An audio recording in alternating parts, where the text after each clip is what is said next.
I want to introduce Kim Zetter, who's going to do the Mr. Robot panel. Thank you.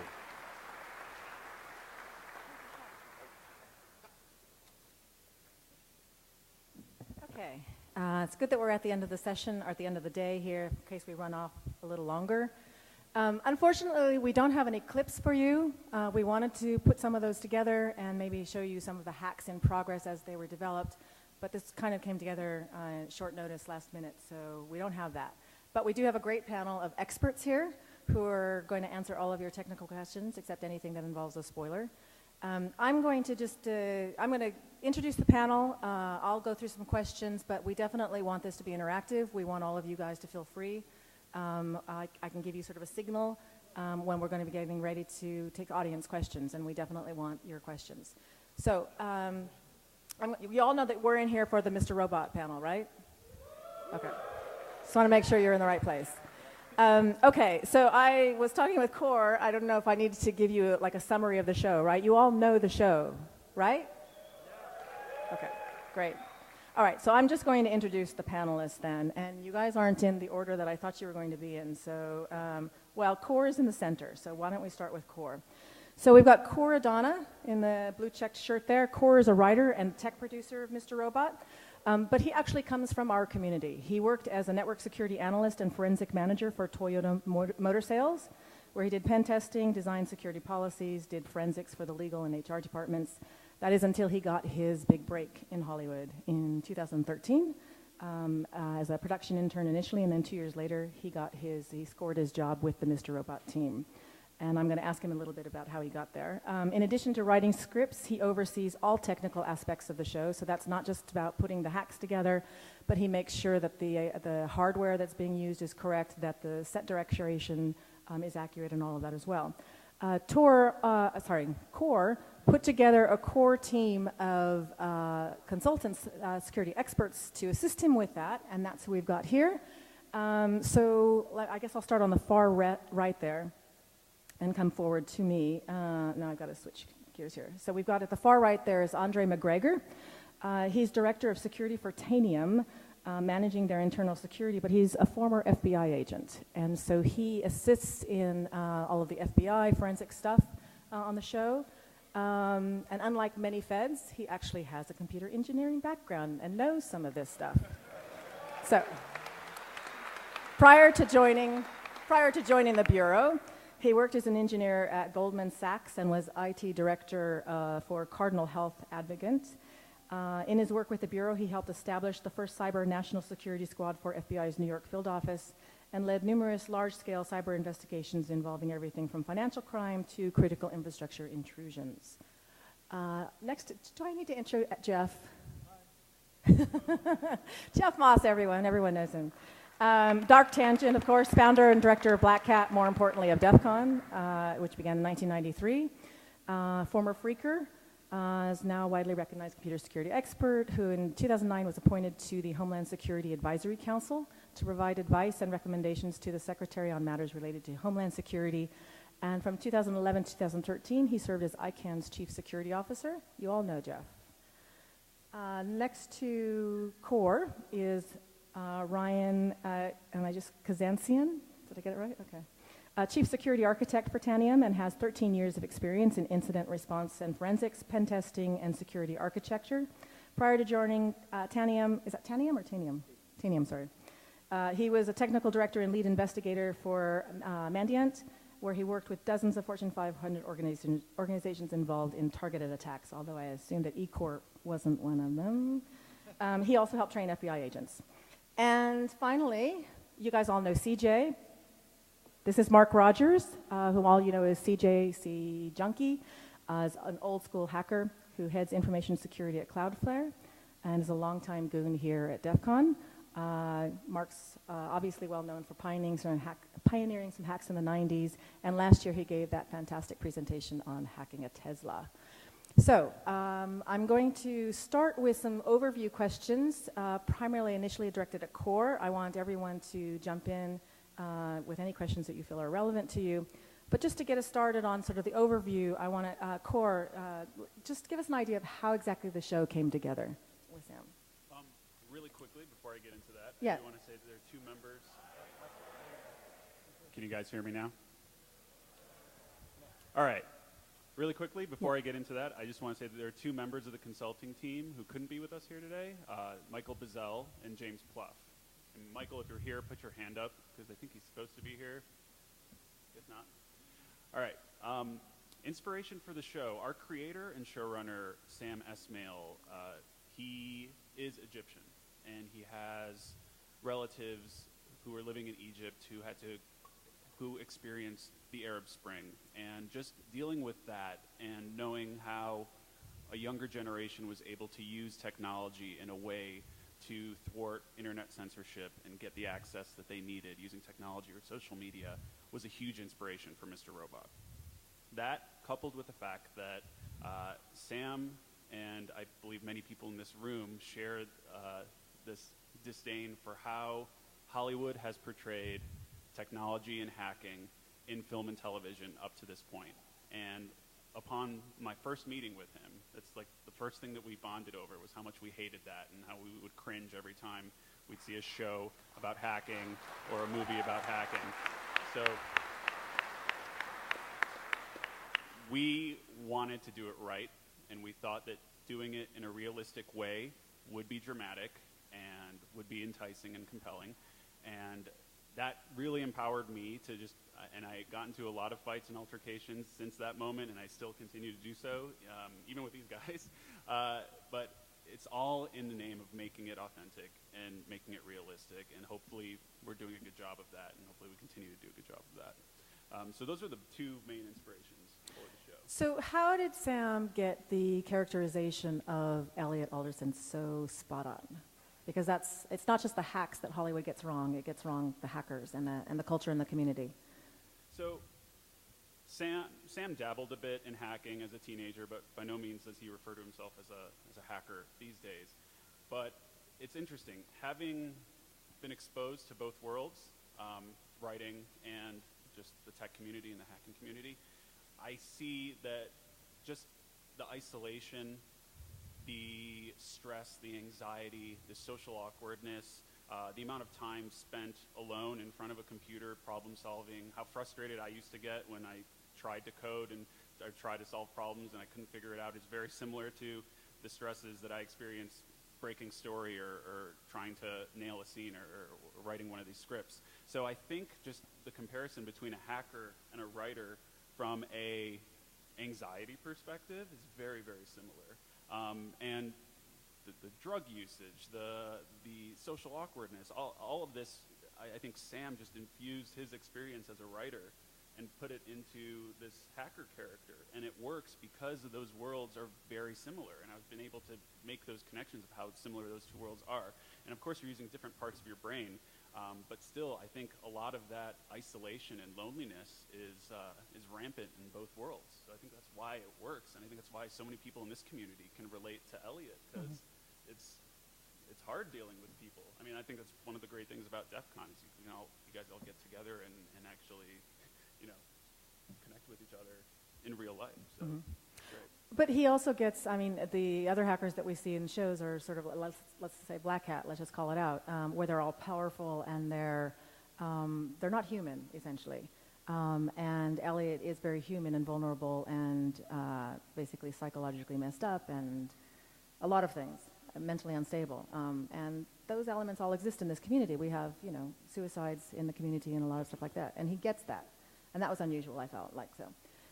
And again, I think that's prevalent even in the writing community as well. It's another similarity that just it's the engine that makes the show work. And I think the character vulnerability and him dealing with his demons in that way is what draws you to him and makes him relatable. He's not a superhero. He's terribly flawed, but he has good intentions and he wants to change the world for the better, even if by doing so he ends up destroying the world. It's compelling that way. Yeah, you can face them, and I think that's the problem is when you turn to me, they can't hear you. I wanted to ask about forming this group of consultants, because the first season, the first show, the pilot, Sam had done without you. Without me, yep. And then after the pilot, after it got picked up, you came on board.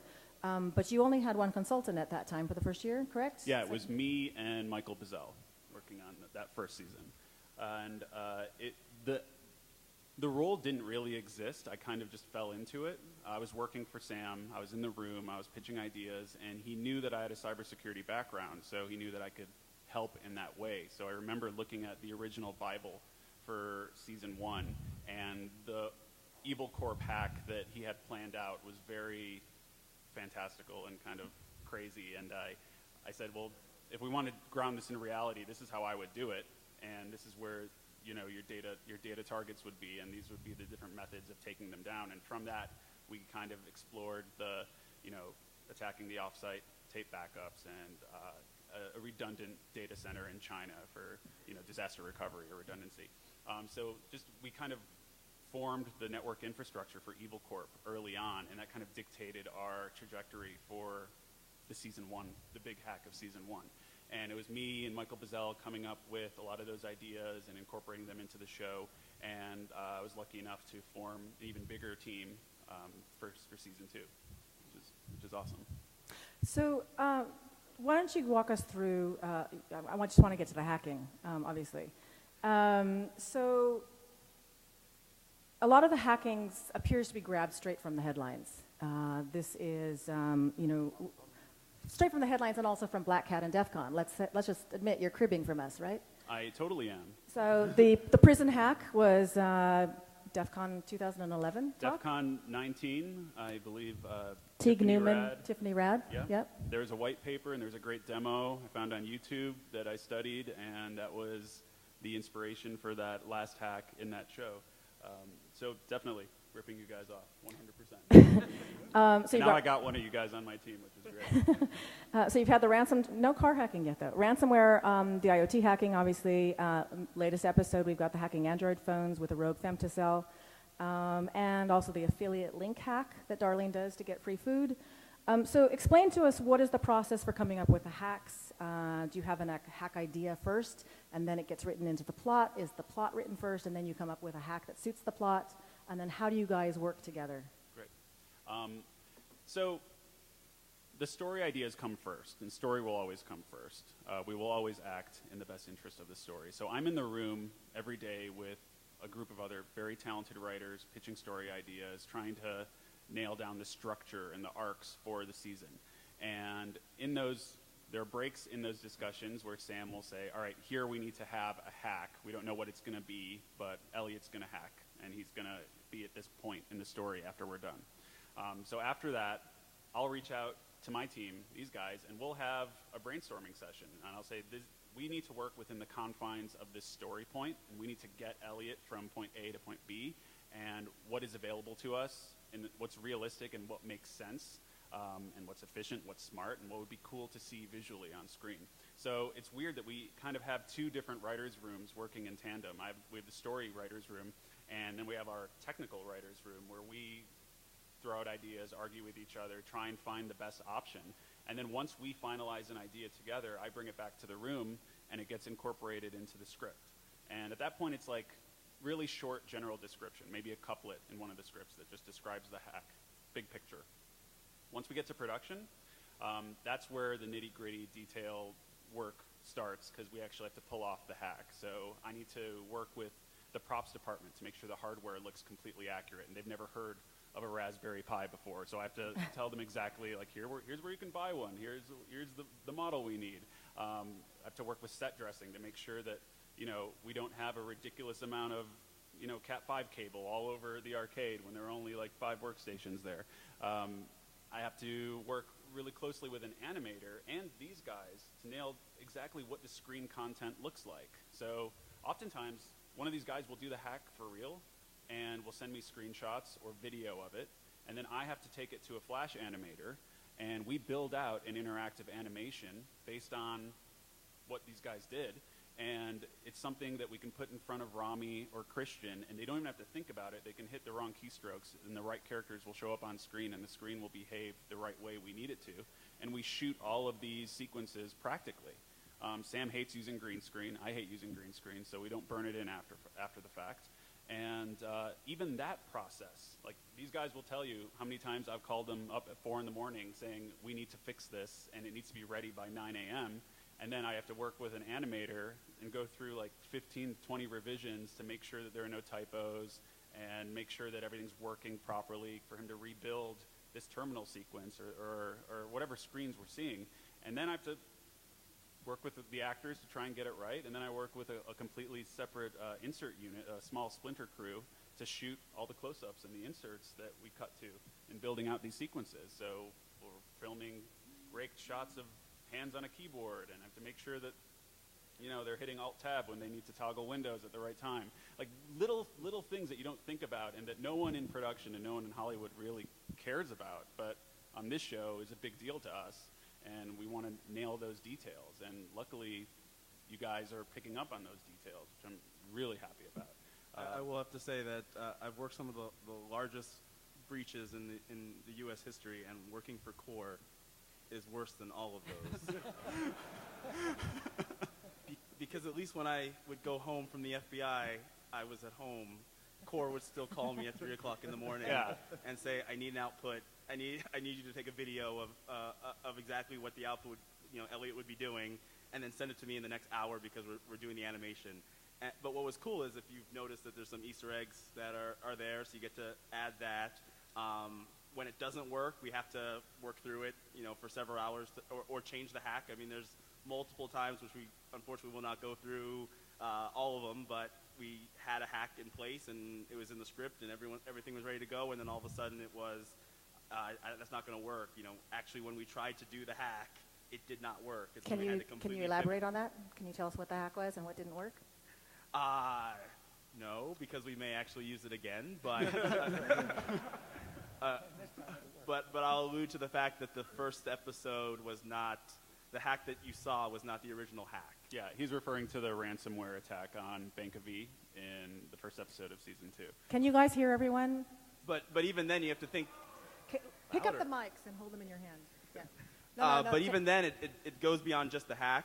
Specifically with that particular episode, it was the set design and what we would need to be able to, have a bank and the systems that we would need and the type of personnel that would have access to the systems that we would want and how we would portray that on the show to make it realistic for people to say, yes, someone with that skill set or someone with that job role would have access to that system. And if I plugged in a device or if I, accessed, a specific system, it could pivot to the next system and then have a cascading effect. That's the level of detail that we're going in because I know that you guys are looking at the same thing, and we don't want it to make CSI Cyber where its green code is good and red code is malware. You guys all saw that? Yeah.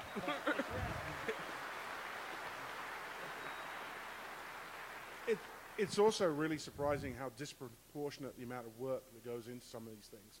If you look at some of even look at some of the really smallest things, like the affiliate links hack is only a couple of seconds of screen time. Yeah, and it's just dialogue. Yeah, that was days of discussion because the original script, the hack that was laid out there, we hated it. We wanted to shape it into something that would really work. And so it went round and round, and we reshaped it into something which ultimately people are dissecting it and writing entire articles on those few seconds. That's when we know we got it right.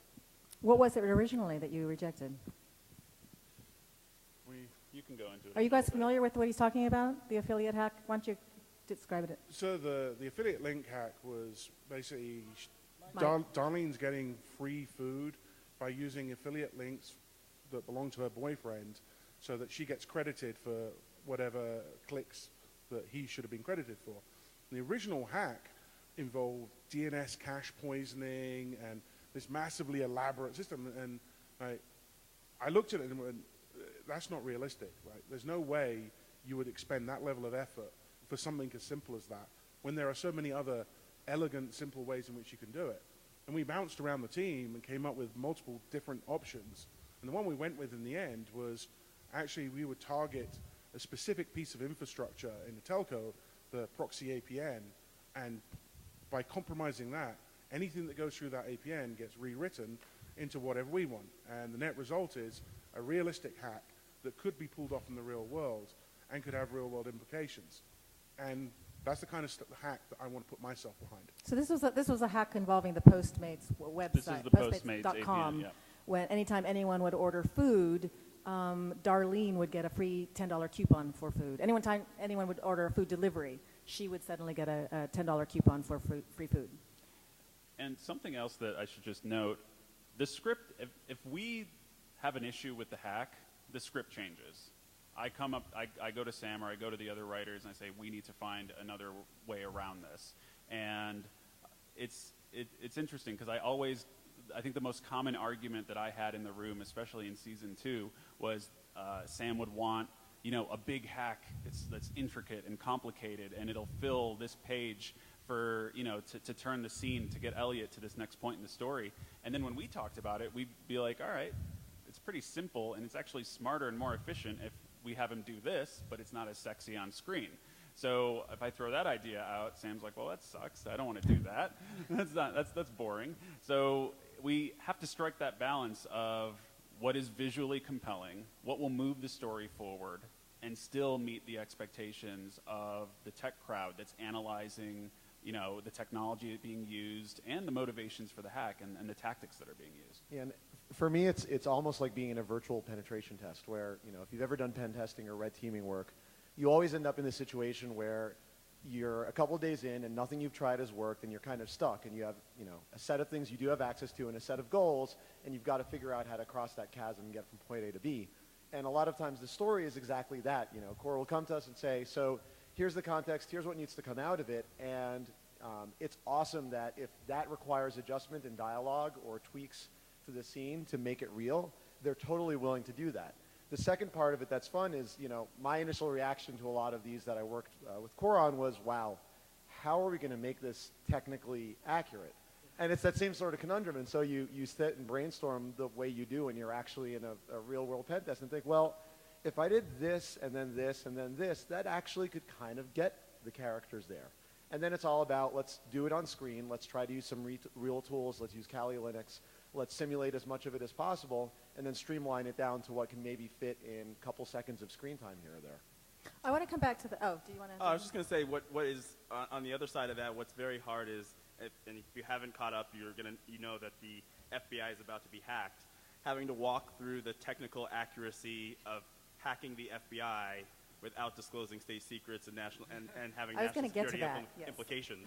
And being able to do it in such a way where you're able to gain access to the information that will obviously advance F society, but not reveal anything that I don't want anyone in this room to be able to also leverage. So. The recipe to hack the FBI. Yeah, we must have had, I don't know how many hours we've discussed FBI infrastructure and how to hack yes. the FBI, but yes. a lot of work went into it. I know so much about hacking the FBI now. And the Next FBI knows that you know that. Hey, I want to come back to the hacking, but I wanted to jump to OPSEC for a second here. Jeff wrote a great article for Playboy in which he you pointed out some of the OPSEC issues with the hacking group, the mobile phones and all that. It's tough because I love the show. And so I don't want to be that guy on the side of the road. I'm picking off, well, they forgot a comma. No, they didn't. Don't be that guy. Yeah. Well, but you tell a story about how Sam sits there and, like, at the moment somebody online says something negative about the show, it's like Sam calls you. It's like, did we get that right? Because he's so obsessed. And so it's tough because I want to provide criticism or an insight, but I don't obviously want to tell you your job. And so that's why in my last article I was talking about surveillance operations, and I was trying to guess, like, well, is she being followed? Or are you trying to show that Darlene is freaking out? Is she seeing ghosts, where there aren't any? So I just had to assume, no, she's really probably being followed because there's some dark army action going on. There's some FBI action. So let's just pretend she's being followed. What did she just do wrong, and what did the followers do wrong? Like, you would never reveal yourself as a follower unless you were trying to send a message to the person you were following. And you'd only do that if you want them to change their behavior or spook them, and then see what their reaction is, see how they behave. Like, you reveal that you're following them, and you see, can you force an error? And what does that error reveal, right? You see this in TV all the time. And so I've been having a lot of fun with it because I'm tying it back to other books, and I'm trying to think of other movies, so I'm trying to draw a broader picture. But so far, you've been getting almost everything right, which is pretty cool. Surveillance is really, really hard to do. And at some point, you know, you're going to have to start criticizing by saying, well, how do these people who have never done this before professionally, they don't have professional training, you don't learn how to do like tag team surveillance, counter surveillance, unless you actually do it. So at some point, I'm waiting for them to put on VR goggles and say, no, wait, I'm practicing my counter surveillance runs. And so we're just assuming that they have all the skill and all this knowledge. And so at some point, I'm waiting for the backstory of like, how do they learn all of this stuff? If we ever do that, or if we ever drop a Cat5 cable out of an airplane into a car underneath it, I want you to all kill me. There is something else that I do want to touch on, echoing what Ryan was saying about using real tools. Yes, Can I bring this up? yes. Can I talk about this? Let's just introduce this for a second here, because one of the things that we've all seen in Mr. Robot is that they're actually using the true tools. We've seen Dave Kennedy's set tool and everything else, and Core is very adamant about making sure not just that the hacks are correct, but that the tools are correct, but he gets a lot of grief for it. So why don't you talk about it? So it is a ongoing struggle between me and the legal department at NBC Universal in an effort to clear real tools on a hacking show, and especially using the tools in a way where maybe they're helping a hack, or they're associated with a hack, connected to a hack in some way, or something. There's some negative connection, and unfortunately, our roles are just, that's the nature of the beast. We're pitted against each other because they want to minimize legal risk, and I want to make the most authentic show that I can. So it is very difficult for me to convince our clearance department to reach out to companies and to ask permission to use the tool. It's very, very hard. I've had so many conversations, very contentious conversations around that very topic.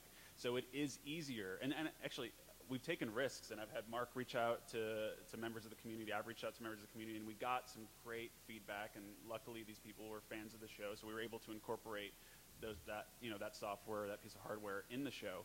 But it's much easier for me if you guys reach out to me directly. If you guys reach out and say, hey, I want to showcase my tool or this piece of software in the show, I want to hear about it. And I know I've read some articles recently about product placement and integration, and that's all bullshit. Like, this show, a theme of this show is consumerism and consumer culture. And from day one, Sam and I we've always talked about wanting to use as many brands as possible, wanting to showcase as many brands as possible, and just really explore the world of Evil Corp and businesses and how they operate. So it helps us. It helps us ground the show in reality if we can use real software. So if you guys want your tool showcased in the show, let me know, because it's much easier if you express interest first instead of me having to convince a conglomerate to reach out to you. You actually used a real company with a DDoS. It was Prolexic in the first season. Yeah, definitely. We used a lot of real companies in the first season, and it's just there are these instances where we do kind of a knockoff where it looks like a specific tool, but we can't make it look exactly like it. And I just want to stay away from that. I would much rather use real tools, real solutions. So.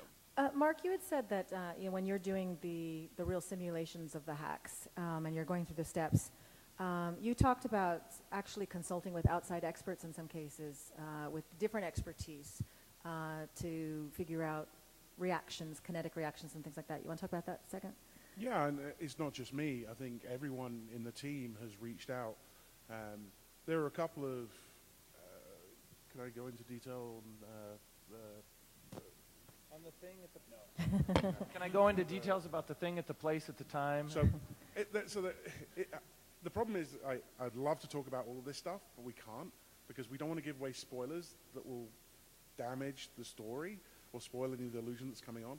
But let's just say there are a number of things that happen in different parts of the show, and if we have any doubts about the realism, or if we have any concerns about the physics involved or the science behind it, we will reach out to experts, professors in some cases, and talk to them and say, look, in this hypothetical situation, which I can't tell you about, and I can't tell you why, would this work? Is this realistic? How would you expect this to happen? Is there any advice you can give us about what to expect? And we take that on board, and we use that to shape what we do, and ultimately the production team uses that to shape everything that goes on from that point. And we do that with everything, by the way. It's not just from an IT perspective or a scientific perspective. Even from an economics perspective or a psychology perspective, we seek out experts in those fields to make sure that we are nailing the accuracy of what would a post 5.9 world look like. What would Elliot, how would Elliot react to certain situations, dealing with these delusions and these inner demons. So it's something that we always want to reach out to experts in those fields. So what are your favorite hacks so far in the show, each of you? Doesn't have to be one that you worked on, or it could be, or Jeff, do you have a favorite that you've seen? Well, the one that kind of hooked me, finally I was all in on the show, was when I started seeing hacks fail. Because normally the hack always works just at the right time. And I think it was toward the end of season 1 when they were dropping USB keys and the keys didn't work, and then the police department antivirus or something caught something, and all of that stuff made me think, okay, great. Now are they going to problem solve? How are they going to get around that? And the failure of the hack was actually more impressive to me than the success of the hack. The first thing that hooked me was actually really simple. It was when Elliot's in season 1 guessing people's passwords. The fact that it wasn't like in conventional TV depictions where it's just guessing something super obvious like password 1. It was combinations of password patterns that people often use, like last 2 digits of the year they're born with a really common password phrase. And if you ever done password cracking or looked at the statistical analysis of most common password patterns and dumps, you see exactly that. So his whole mindset about figuring out passwords for his different targets and how realistically that was portrayed really made me realize, like, wow, they're actually thinking about this in a realistic manner. For me, season 2, episode 1, where you had the booby-trapped computer that lit on fire. The thermite. I've been in so many situations where I've watched my peers not really do the proper chain of custody and evidence collection for an incident response, and it's very accurate when you're the local state police departments that are still trying to figure out how to deal with computers and how to deal with digital evidence, and it was just very accurate. And I think you'll see that as the season grows, that there's more of an FBI presence and how the FBI would deal with incident response and a data breach. But that was a pretty cool hack. This is always a hard question for me because I'm really torn, because I love a lot of the hacks that we did in season 1 and that we're doing in season 2. But if I had to choose one, it would probably be episode 5 when Mobley uses Set to spoof a text message to one of the workers to create a diversion. This was in the data center where they had to get, Elliot was trying to deposit the Raspberry Pi. Correct. Needed to get a worker, and he spoofs. Actually, my favorite might be the Raspberry Pi. I take it back. I love it in that same episode when they edit the Wikipedia page to give Elliot's cover identity some background. Yeah, the amazing part of that is I'm seeing that scene for the first time and I'm thinking, well, that's not realistic, because like if that's a high-profile person, his Wikipedia page isn't going to just be editable by everyone. But no, then the dialogue in the show, like one scene later, sets credibility for him having spent all those years building up reputation so that he could edit those Wikipedia pages. Yeah. And then I remember watching that scene, and I was thinking, uh-oh, Elliot didn't put on any gloves. His fingerprints are all over that Raspberry Pi. Yeah. Mark, did you have a favorite? I have to say, I loved all of them. For me, the biggest thing was I watched the whole of season 1, and I didn't throw anything at the TV. You had said when we talked that your goal in going into season 2 was actually to make the hacks more elaborate than season 1. And you were also concerned that hacking can become very repetitive. Because hackers tend to, when they find something successful, they tend to repeat it over and over and over again. So how are you going to, this show could go on for 5 years. Like, how are you going to get over that issue of repetition? I think the way they're doing it is by widening the team and bringing on new minds with new ideas. And it is tough because, like, in the real world, as a hacker, you'll have certain things that you do really well, and you'll keep using them, because if they're successful, why change them? But that doesn't make for great TV, because, okay, so he's going to throw the USB sticks down again. Yay. Much better if we can come up with some more interesting things. And by bringing in new characters and by bringing in new experts, it widens the palette. Yeah, I've been fortunate to work with a lot of people in different disciplines in InfoSec, and one of the things that was fun for me was in working in a few of the really elaborate hacks that are to come later this season was trying to draw on a few different disciplines that haven't previously been shown in the preceding hacks. And so, you know, you think about all the different fields, reverse engineering, application layer exploits, and, you know, we're just starting to scratch the surface, I think, of the types of hacks that you can see, the types of devices that are targeted, the techniques that people are using. So, yeah, hacking can get repetitive, but I think there's still this just whole world of different interesting things we can show that are both realistic to the situation and also for people who are pausing the screen and tweeting screenshots has some good stuff to dig into. I just want to let you know if you guys have questions, you can start lining up. And just so you guys know, that's like a primary problem that we discuss internally. This group up here, we're constantly talking about these ideas about what would be the most efficient hack to use for this situation. And then someone will throw out an idea, and I'll have to say, no, we did that in episode 3 of season 1, so we can't do that again. We have to think of something else that still makes sense. So we have to justify why we're not doing that again and why we're doing this new tactic and why that makes sense for this episode. So what mistakes have you made? Oh, sorry, go I ahead, was Jeff. just saying, if you do want to line up for questions, the microphone's just right here in the middle. Yeah. What mistakes have you made? Because Jeff brought up the fact that, you know, Sam is basically, and you are on Reddit and Twitter.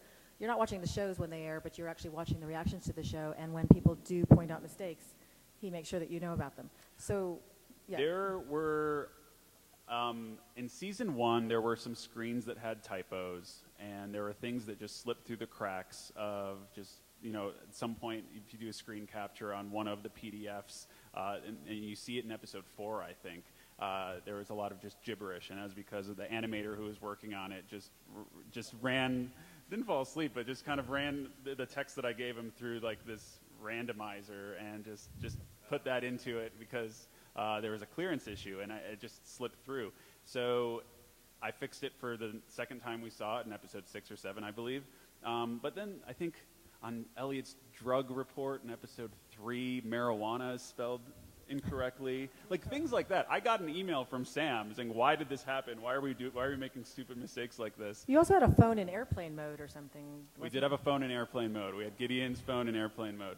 So it's interesting because now I know who we're dealing with, and we haven't had many instances of that in season 2 because I'm kind of a Nazi when it comes to these screens, and if there is a mistake or a typo, I work with post-production to fix it before it airs, so hopefully this kind of thing doesn't happen. But again, I'm sure something is going to slip through the cracks again because we have people devoted to screenshotting this and then posting it on social media, and then making my job and my life much harder. Thank you. Let's take a question.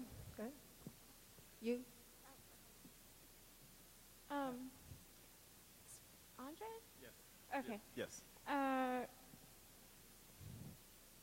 I'm wondering if you were involved in season 1. You worked at Goldman Sachs, and given like the culture of the show and like the messages behind it,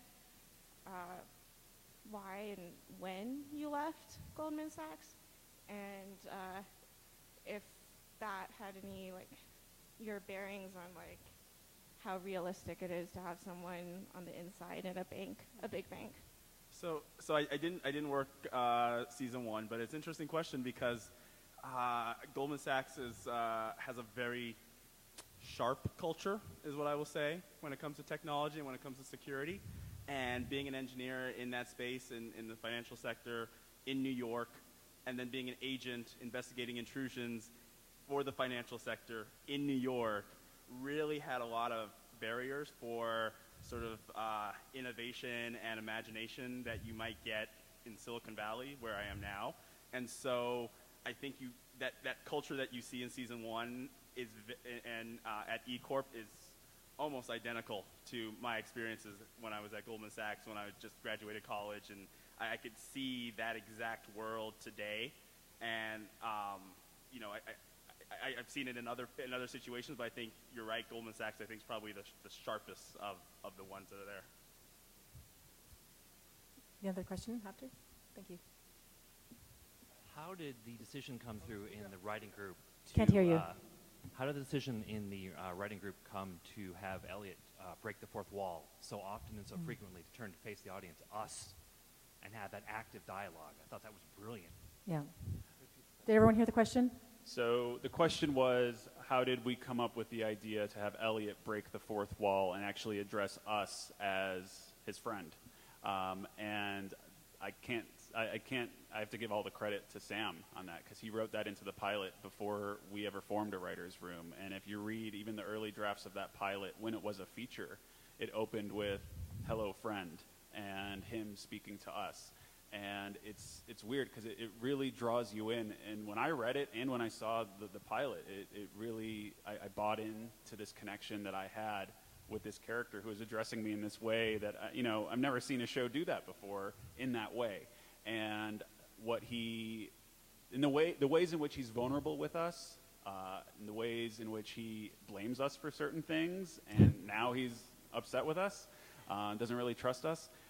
It's fascinating, and we talk about that in the room, and it's weird. We treat the viewer, we treat friend as a character in the room when we're breaking the story and when we're talking about it, and it's something we really take into account with everything. So that's all Sam. No, it's true. I haven't seen many movies or shows that do that in that way. Hi, I think this is an incredibly groundbreaking show. It's amazing. I work in consumer education. Come a little closer to the mic. Sorry, I work in consumer education, and I understand the importance of how it is for us to see that this hacking is right. But what is your team hoping for the normal person to get out of the show? Are you trying to educate people more on the threats that are out there, or is it just edutainment? Well, anyone feel free to jump in when I go through this, but we live in an age where we are more and more dependent on our devices and our technology, and there are a lot of people, even in the younger generation, who know how to use these apps, know how to use their smartphones, but they don't know the ways in which they're vulnerable. And if the show can shine a light on that and make them think about, like, oh shit, if I leave my phone, unlocked, this is how long it takes for someone to root it and install a piece of malware. I think that that's great. If it increases that level of paranoia and awareness, I think that's a very good thing. Yeah, I think for me, it's unavoidable now to, no matter what walk of life you're from, to just stay isolated from the hacks that make the news every week. That's great from an awareness perspective, but it also has a numbing effect. And what I love is for that and for the show to really have consumers expect more of the companies that are building the software they use and depend upon, that they trust to keep their data private. Because the reality is, if they're not putting that pressure, then organizations are always going to take shortcuts, and we're going to keep dealing with poorly developed services, poorly designed software, corners cut, and we all have seen the effects of that. So I love getting that awareness up. I love getting people thinking and caring and changing their behaviors based on that. You know what? It's just refreshing for my mother to know what I've been working on for so many years in life. And I say it honestly because, we spend so many years trying to educate the public, and it's not working, right? I mean, finally, I opened up CNN this morning and I noticed that 7 of the various conversations and presentations at Black Hat were on the cover of CNN. I mean, 2-3 years ago, that was not the case. I mean, we're getting to a point where people are starting to understand technology, and we're getting to the point now where, hopefully we get the education in before people have the personal pain that I think we experience with hacks like Sony and hacks like what we're seeing with the campaigns and the iCloud photo hacks. We're waiting for that big cyber 9/11 moment, which hopefully never happens, but I think we're all expecting it to happen. And if we can get to a point where the public understands that password 123 is not good, and the point where we should have a little bit more understanding of our security, and we do it through a show that's fun, that's a win on my part. For me, I've been doing DEF CON for 18 years, and for 18 years I've watched TV shows portray my community like a bunch of weirdos, like a bunch of idiots who don't know anything about computers, who have portrayed hacks as these mystical things that happen when you connect magical devices to cars and suddenly remote control them. And I'm sick of it. I want to see real stuff on TV that doesn't make me rage. And I want to see accurate portrayals of people in my community, people I can relate to. And so being able to do this and be part of this, for me, was a gift. Well, it's funny you mentioned that, Mark, because I always remember this story. Have you ever seen Die Hard 4, Live Free or Die Hard, where the FBI Cyber Division's kind of focus?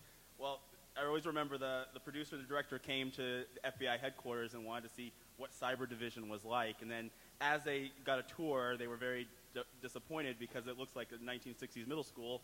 And, you know, as agents, we would watch the movie and we're like, man, I wish we had all this technology. It's like Enemy of the State. Right. You wish you had that. And so, you know, we show something that's you know, fabulous on television, like the Bourne Identity type of movies, when in fact none of that exists. And so now we have a show that we're sort of able to slowly work through the technical advances that we have today. And ideally, like I said this in an interview, I want every member of Congress to have watched Mr. Robot, to have said, oh wow, this is possible, because we need to have everyone that is in a decision-making ability in government to know that everything that we have is vulnerable from a cybersecurity perspective.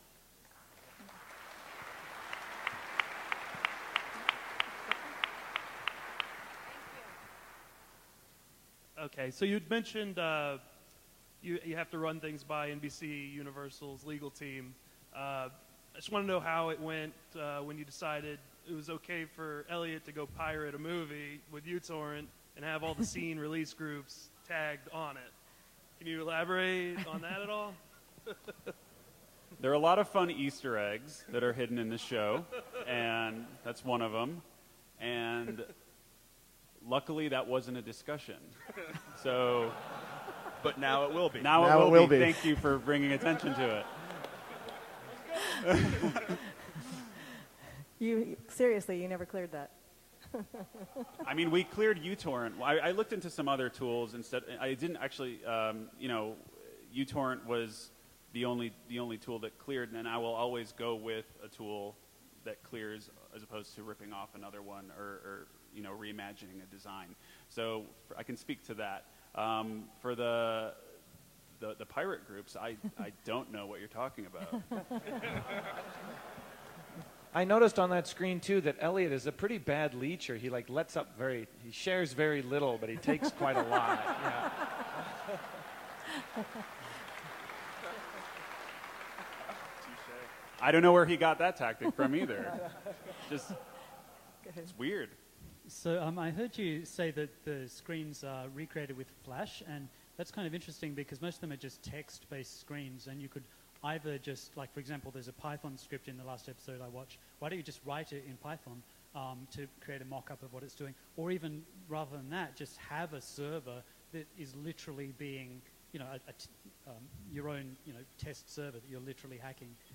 So we're actually seeing what's happening rather than doing it in Flash. What's the idea behind using Flash? So we've explored a lot of these options, and unfortunately, since we're the first, I believe we're the first show to even bring this much effort toward this level of authenticity, it's only me on set. It's only me and a video animator, video engineer. So the way to utilize the crew's time, you know, the actors' time, the best way to do it in the most time-efficient way of doing it at this point is creating a Flash animation, only because we have medium shots and wide shots where we have actors sitting at the computer, you know, sitting in front of a workstation, and they need to walk through the animation and get the right, you know, get through the right detail on the screen. And the added effort of actually trying to teach them the correct commands and relying on that, or standing off to the side with a wireless keyboard and running it myself while they're kind of faking it, it doesn't make as much sense as putting them in front of an interactive animation where they can just freely type and the right content will show up on the screen and we can easily reset it and go for take two immediately after. My hope is in future seasons, as I grow this team, that we can delve into that more and show that in a more realistic light, mainly because recreating these things in Flash, there's so much room for error, and typos and just weird behavior that I spend so many hours with Adam Brustein, our amazing animator. We go back and forth just really finessing these animations. I would love to do it for real, but that takes, I have to convince our producers, and I have to convince the studio that it's worth it to them to bring on a bigger team to really manage that. Because when you're on set and the crew is like trying to make their day and they're behind, no one's thinking about the tech. No one. The only person on set thinking about the tech is me, which sucks. The short answer is, as a society, we will never get rid of Flash. It will survive the apocalypse like Twinkies and cockroaches. Like cockroaches. Flash will never go away. The other thing to think about is, in terms of the accuracy of what you see on screen, you couldn't do that with a Python script. Because if you had a script that just spewed out the things that are supposed to come up on a hack, that's not really the hack. That's a very artificial simulation of what's supposed to come up.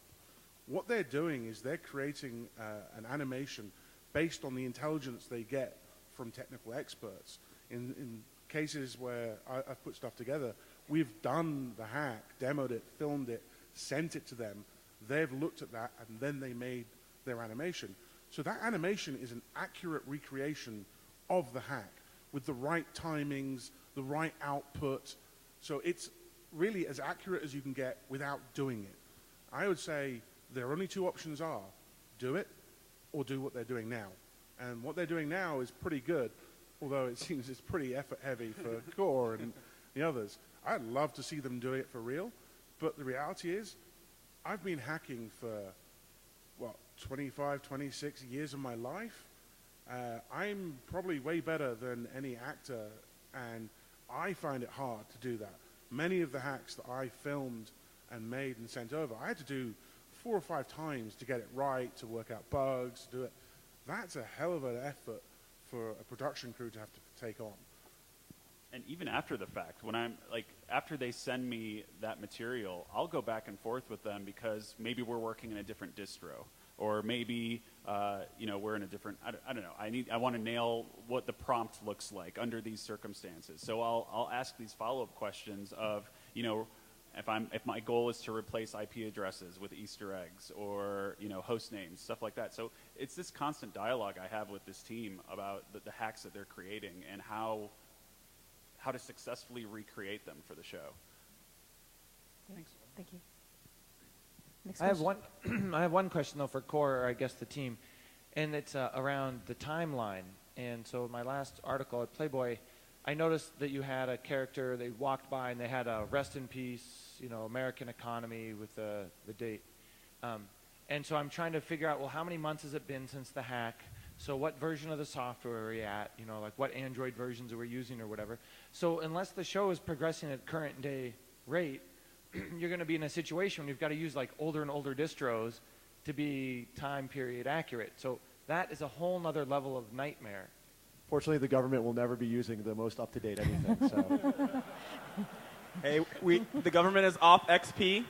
Hey, no more XP.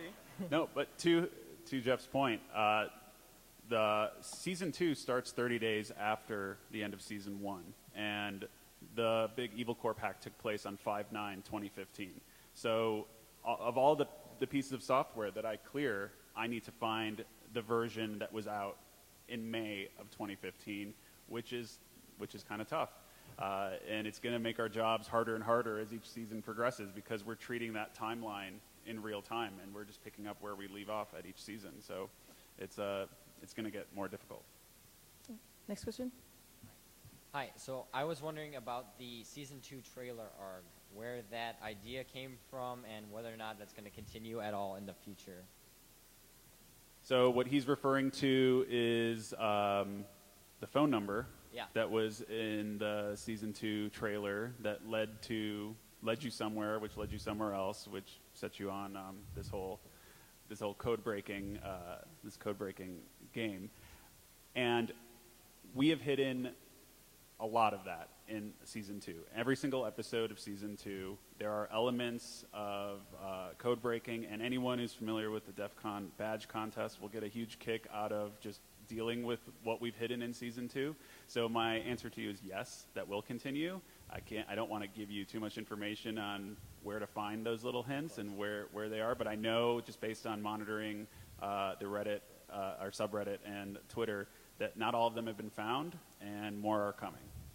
Could you actually give a little intro to how that idea came to make that ARG happen? I wanted to do this in season 1, and I bugged Sam and I bugged people at the studio of just using real IP. It started off with just I wanted to use real IP addresses and real phone numbers.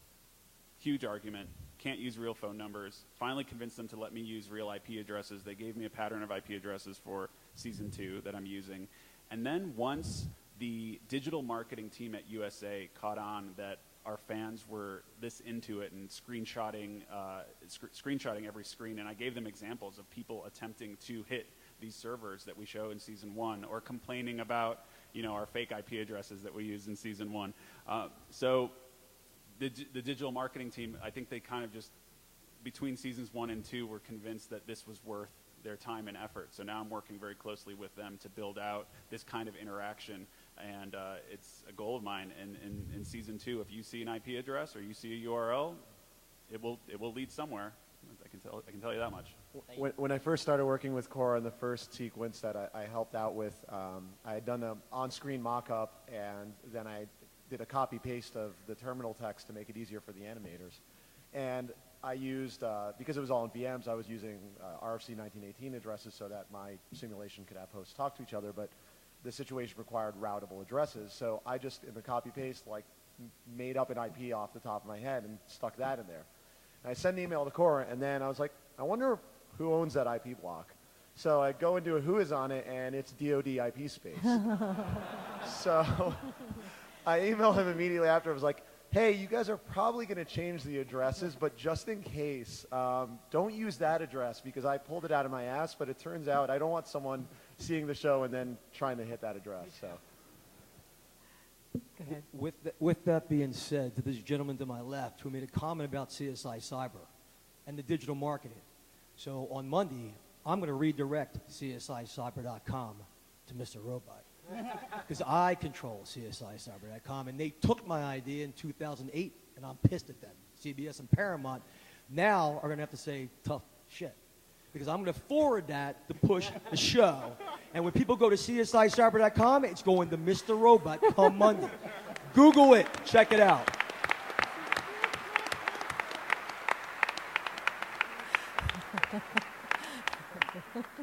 Okay, so you've already touched upon the dealing with the legal team a lot, but I was just wondering, what kind of stuff have they rejected that you wanted to do, and what the negotiation process is kind of like?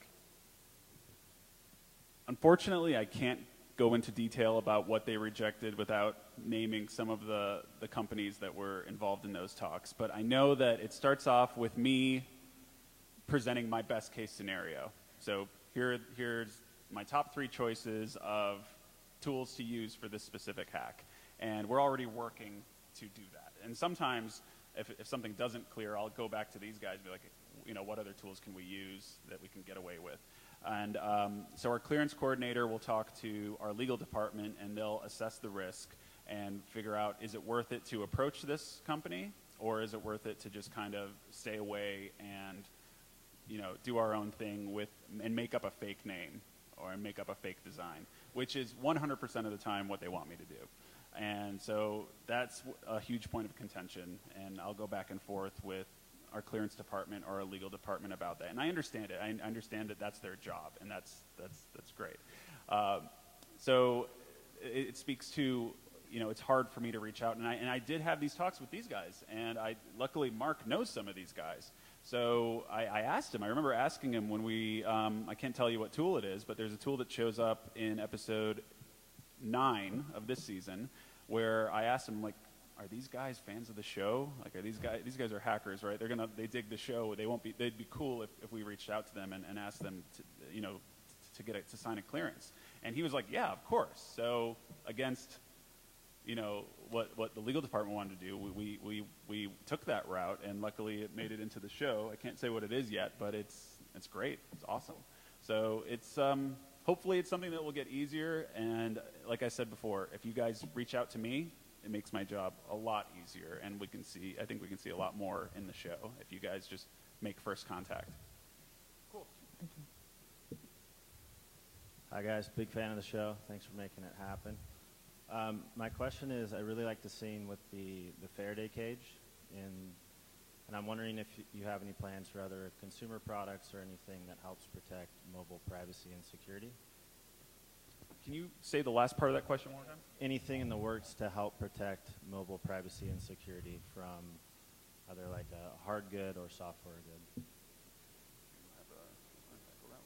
Yes.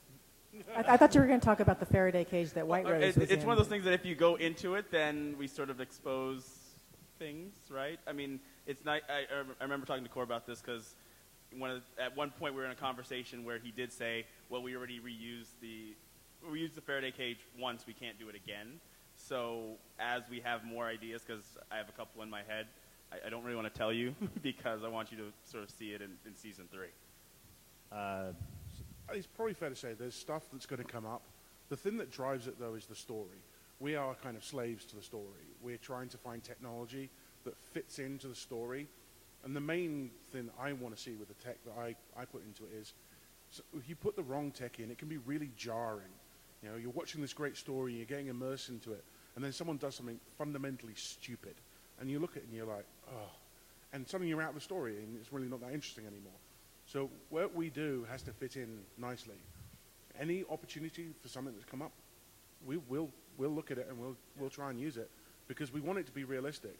And at the same time, we want to use it to send a message. And the best way to do that is to use cool things. Yeah, and I think you're doing a great job. I guess it was kind of a leading question because taking a repeated idea of a standalone Faraday cage and making it more mobile is what I'm holding in my hand right here. So I want you guys to use it. It's called Silent Pocket. Product placement. Good shirt. Thank you. Mine big grid. I like it. How you doing? For those who can't see, he's wearing an Evil Corp shirt.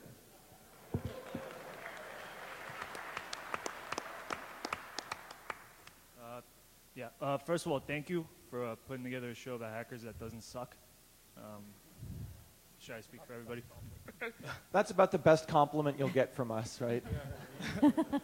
Though Sneakers is a great movie, so Sneakers starting kicked ass, out yeah. there. Sneakers is awesome. And War Games. War Games. That was the same crew. But those are movies, not a TV show. That is true. Question about the Easter eggs. They're starting to get more complicated. Like, what's the thought process around coming up with the Easter eggs? Is it you guys? Because they sort of seem to be inspired by like Cicada 3301 kind of puzzles and shit. So, is that you guys, or is it like the media team, or like who's? So it's the media team and myself working on it primarily. Sometimes I'll check in with these guys about and just ask for advice about where it would lead.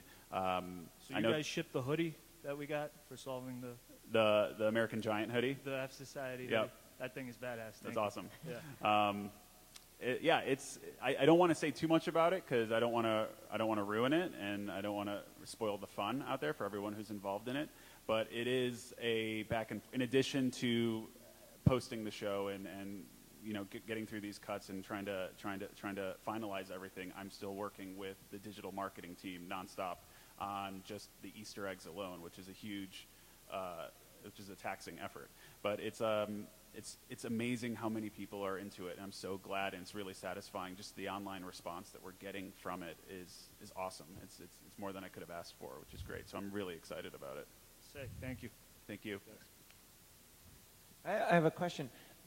We're talking a lot about American viewers, but what's your experience with international viewership?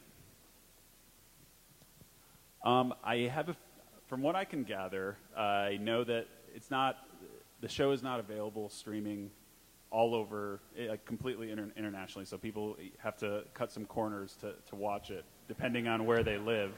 And last I checked, we were the #1 pirated show within the past month or so. Which I'm fine with. I know people at the network probably hate me saying this, but I'm fine with that. So and just the social media response we've been getting internationally from Latin America, from Europe, it's been phenomenal, and it's really satisfying to see that the show is striking a chord on a global scale like that. It's phenomenal. Francis here. Go ahead. Salut. So I had a really good question, but I kind of forgot what it was. I guess you can step aside and let the next person if you want to think about it. I apologize for asking this one, but there's been a lot of speculation online about what Atsu is as a command. And What? Can you say that again? Atsu in the first season, in the beginning, he uses a command called Atsu. It just kind of looks like sudo or something like that. But is it an internal thing to Evil Core? What's the official response on that? So the official response, and I knew I was going to get this question one day. None of us worked on the pilot. Okay. So the pilot had their own consultant who I don't know how present he was, and I don't know what kind of interaction he had with the animator on the pilot. From what I have heard, he just left him with a stack of code and left him to sift through it. So you have an animator who's never even worked in a Linux distro before, staring at code, and he doesn't know what it means, and he has to figure out how to animate it and recreate it for a pilot of a TV show. So Atsu is probably just a misstep. It's just and there's a lot of things like that I could point out from the pilot that even I have issues with.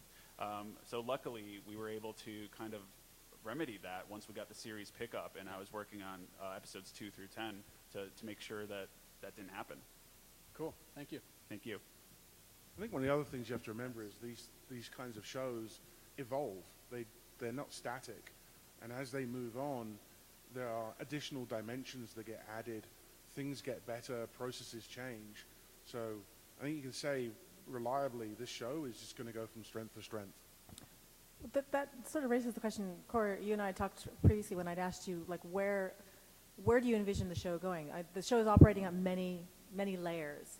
And you've got the basic plot of the hacking, you've got Elliot's sort of mental deterioration and his old issues with his father and things like that.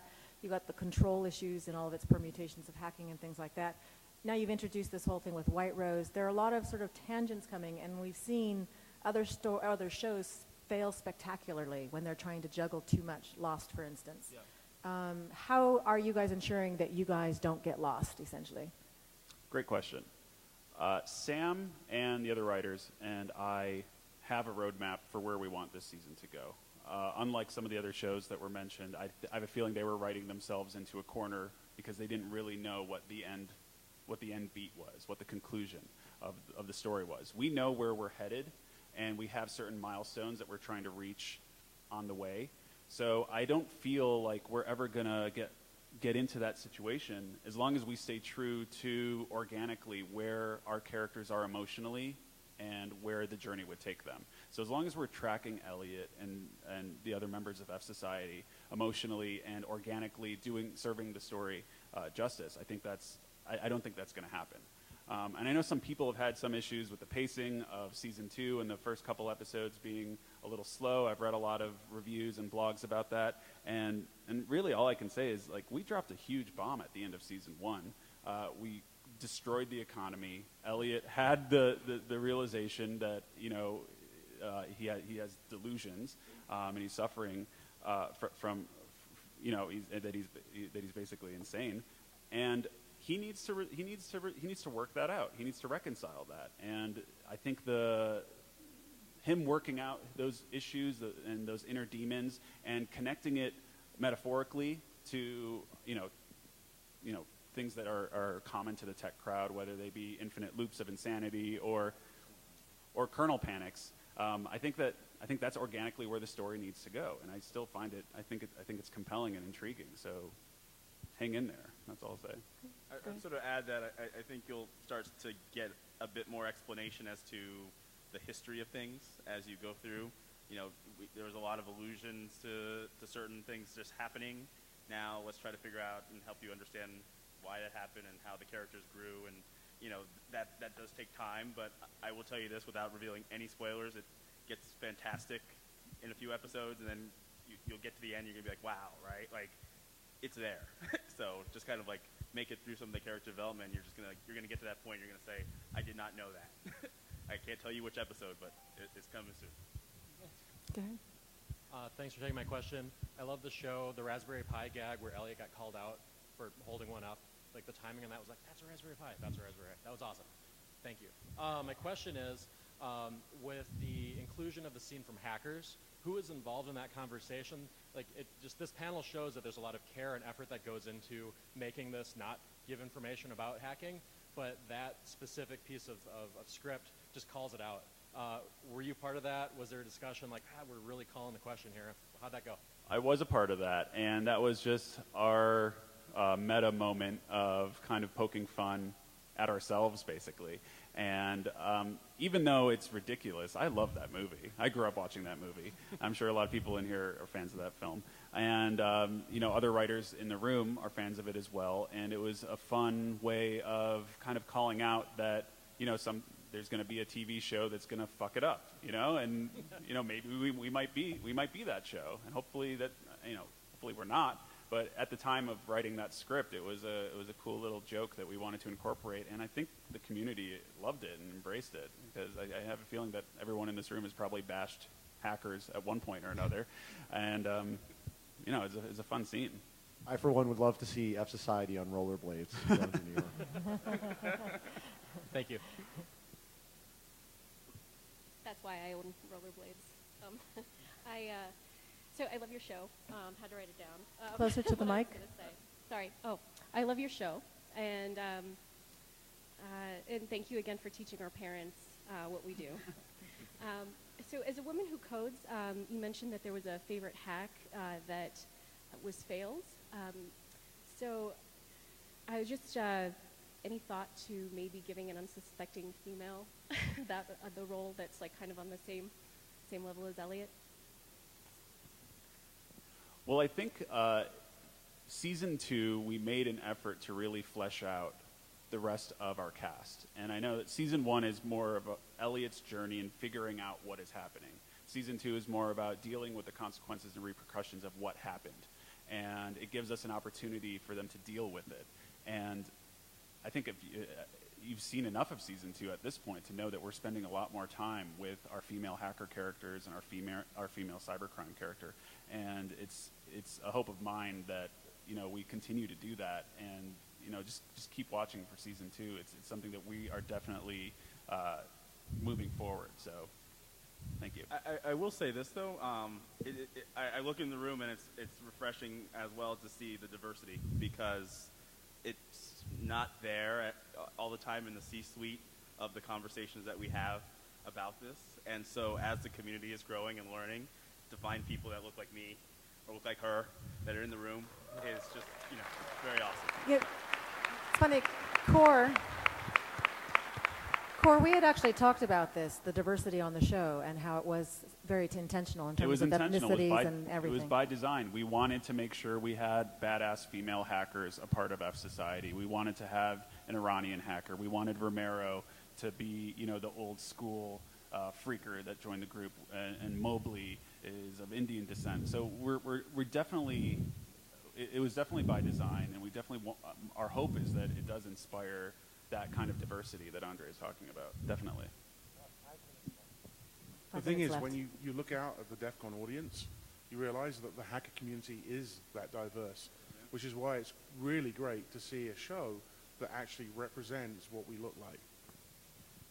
So we've got just 5 minutes more. Let's take a few more questions. So I always have a lot of empathy for the thief, the perpetrator, or the... We can't hear you. Talk up close. I always have a lot of empathy for the victim and the perpetrator, but have you ever thought about having a backstory for Philip Price? I realize their target story is the 99%, but more important question is, have you thought about the kids' workshops that we have here, that only through our children we will conquer? Actually, Mark and I were just talking about the kids' workshops, and I think a couple of us are probably going to do a talk at one of those, either tomorrow or tomorrow afternoon. To answer your Philip Price question, yes, we've thought about the backstory, and if you keep watching, you'll get some more of that. Go ahead. Next question. I just wanted a decent photo. No, I'm just kidding. My question has to do with personal security. So obviously, season 1, Elliot's hacking social media sites, emails for his coworkers or whatever. I understand people with simple passwords aren't going to be doing two-factor authentication or anything of that nature. However, not most services, there are services, Gmail, Facebook. If you log in from another system, it's going to send you an email that notifies you. Granted, if he has access to those other emails, it's null and void. Yeah. But he'd have to be doing a lot at one point in time. He's just one guy. Was there ever a conversation about that in the tech world? And if so, what was the reasoning behind not including login notifications? It's a question of time. It's always a matter of time and how much real estate we have on the page and how much time we have in the cut to devote to a hack. And even the steps that we want to show, we can't always show them all. They always get cut down in the editing process. So it is a conversation we've had, and it's just us making the decision of like, what are the important beats we need to see to convey the story about this hack and how he's compromising this account. But to your point, if I can get that level of detail into the show, that's my goal. I think that's all of our goals, to get as much detail as possible into those sequences. Thank you. We have time for both of these questions, though. Right? Okay, go ahead. So first of all, I'm really big fan of the show. My friends and I just love it. My question is, so you mentioned that like you get feedback from Sam when you get something wrong, like there's a typo or somebody points out that like a screen is wrong or the command doesn't work right. But have you gotten any feedback about sort of the show being used to teach? I had an opportunity at my job to introduce some colleagues of mine who are not part of this field to my field, which is forensics. And I said, if you want to know what hacking is, who hackers are, please go watch the show. And I had people nodding, and people have come back to me, one or two have come back and said, oh my God, I've watched the show, it's amazing, and I'm frightened. So my question is, have you heard about whether it's somebody in the C-suite or a teacher or just a person saying, I was inspired by your show? Have you gotten the feedback about the show being used for good, I guess? 100%. You have a story you want to tell about this? I was in meetings all week for work, and I don't think a single person, be they engineer, or practitioner, or at the executive level, hasn't gotten that out of the show and enjoys the increased awareness, enjoys the fact that it caused them to think about an attack technique or an attack vector that maybe wouldn't have come first to mind otherwise. So I definitely think that's one of the ways that it can be a force for good and a force for educating. And one of the best compliments I've ever received, and I've received it on numerous occasions, is people will come to me and say, I don't usually watch television. Like I don't binge watch anything. I don't watch TV, but I watch Mr. Robot because of the hacks that you guys portray and how scared it makes me about my using my devices. So it's amazing. I would say you actually have the leader of the free world as your fan of Mr. Robot. It was actually very interesting because I was on set and Sam was super excited and he's like, the president loves our show. And he's got contacted by his personal aide and said, actually, I don't even know if I should be saying it, but I think it's important because he said, you binge watched the show and loves Mr. Robot and wanted to see season 2. And it's like, that is the levels that we're getting, right? I mean, that's exactly what we're looking for, because then it's just a trickle down, right? I mean, if we can get it there, then we're getting others in government and we're getting others in the C-suite, and it's that conversation that I'm hoping that we get, right?